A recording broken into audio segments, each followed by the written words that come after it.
দীপাবলি উপলক্ষে আরামবাগ থানায় আয়োজিত হলো এক মনোরম সাংস্কৃতিক অনুষ্ঠান, যার মূল লক্ষ্য ছিল আদিবাসী নৃত্য পরিবেশন।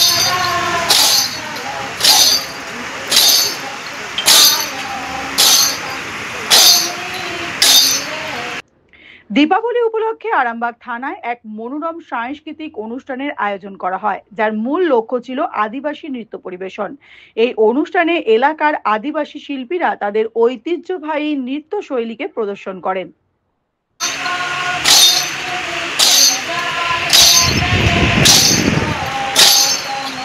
মূলত আদিবাসী শিল্পীরা তাদের লোকনৃত্য ও লোকসঙ্গীতের মাধ্যমে দর্শকদের মুগ্ধ করেন এবং উৎসবের আমেজ আরো বাড়িয়ে তোলেন। এই ধরনের উদ্যোগের ফলে পুলিশ প্রশাসনের সঙ্গে সাধারণ মানুষের, বিশেষত আদিবাসী সম্প্রদায়ের একটি সৌহার্দ্যপূর্ণ সম্পর্ক গড়ে ওঠে। এই অনুষ্ঠানে পুলিশ প্রশাসনের উচ্চ পদস্থ আধিকারিকেরা উপস্থিত ছিলেন।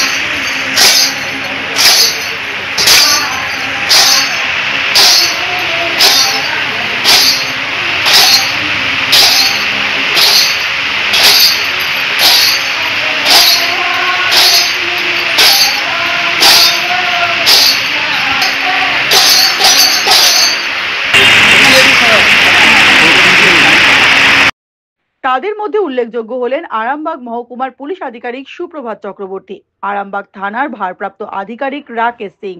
এছাড়াও থানার অন্যান্য পুলিশ কর্মী এবং স্থানীয় গণ্যমান্য ব্যক্তিরাও উপস্থিত ছিলেন।